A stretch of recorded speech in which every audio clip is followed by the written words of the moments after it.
Stuart Shaw, Bend, Oregon resident, born and raised. This is my first time doing any sort of LEGO convention, period.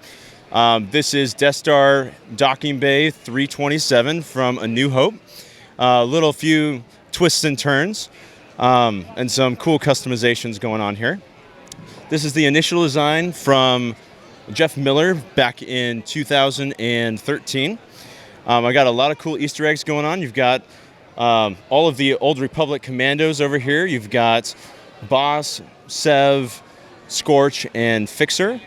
And then we have over here our Knights of the Old Republic. You've got my custom T3M4, Darth Revan from a polybag, Joe Lee Bindo, and Bastila Shan. Fun fact, that is Bastila Shan's granddaughter, Steel Shan, from the Old Republic set that you can get. We have Leia over here on the jukebox. And then we have Han and Luke trying to get the mandibles going on Chewie here. Luke was having a hard time. He gave up, so he's letting Han have a chance.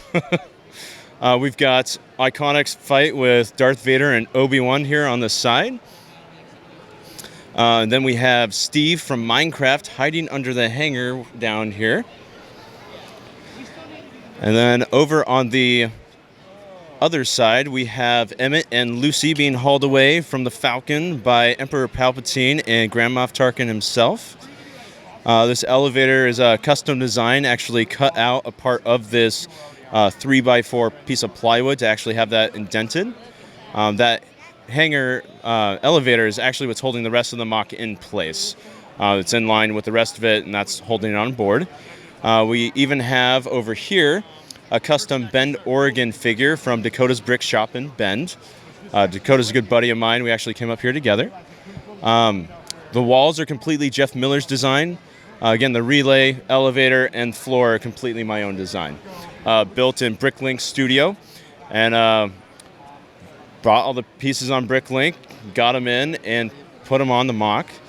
Finished this wall at 11 o'clock last night. Really cool community here, guys. I didn't have all the pieces I needed. Told the theme coordinators. They reached out to their friends and family here, and people literally brought me the remaining pieces I needed for my mock free of charge. I literally said, here's the pieces, have at it, go for it, and I was able to get this taken care of and finished. One of the orders I was missing was supposed to be delivered a week and a half ago, got delivered to my place this morning at 8 o'clock in Bend. So was really lucky to not only be able to be here and display this, but also have a great community of people coming together and help me out. Right, that's so amazing. That's why I always encourage people, if you ever can, make it to a LEGO convention, because the LEGO community is so supportive, and there's no better way to experience that than actually meeting people in person and going to a show. Absolutely, and I can tell you right now, in the last 24 hours, I've made at least 4 good lifelong friends.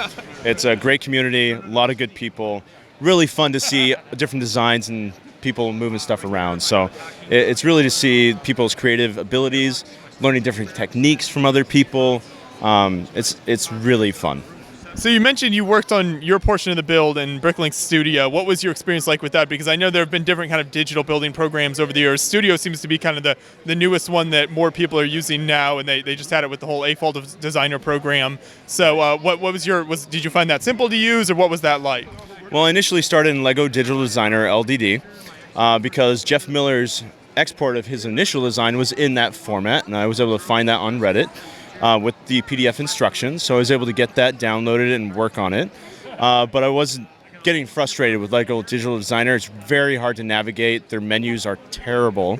And then I found Bricklink Studio. A friend of mine told me about it, and I was able to download that and actually import the LDD file to Bricklink Studio, keep my progress, and build from there. So much easier to navigate, great menus. Not only is it incorporated to Bricklink's website so I can import the design to my cart, but if I click on a piece, it'll actually tell me the current average price online for that piece. So if I'm like, I'd like this piece and the design, well, maybe something's cheaper and works well, so I can swap out and save me a little bit of money as well. So they really make it simple then to get all that information right in Studio. Absolutely. Not only that, their dev team is on their game. I am currently designing a Ultimate Collector Series Ebon Hawk from Knights of the Old Republic. I was having a hard time digitally rendering 3D photos, which you can do in Studio with that specific file only. Sent it to their dev team, and within a week, they told me it was fixed and it would be out in the next update. I got the update within a month's time, and I can now render the 3D photos on my Evan Hop Mock. So it's absolutely fantastic support, great community, and very, very well designed program. Well, that's good to hear, yeah, and I think more and more people will be using that in the future, so I'm glad you had a good experience with it. Yes. So then for the build here and then the Falcon, is that just the official LEGO UCS kit? That is the largest Lego set ever built by Lego and designed. I have kind of a custom old school Han Solo body in here with the newer Han Solo head, with the old school Chewie actually that came with this set. But yes, that is the Ultimate Collector's Series $800 set from Lego. Actually bought it in Kansas City. Had to buy a larger suitcase to break down the box and put all the pieces in so I could actually check it home. The things you do for the Lego hobby, you know? Just living the dream. So then when you bring this to the show, it looks like, is it on the board here and you just kind of bring it all as one piece? Kind of. The Falcon, take the legs off, bubble wrap in 15 square feet of bubble wrap, stick it in a very secure place in the truck.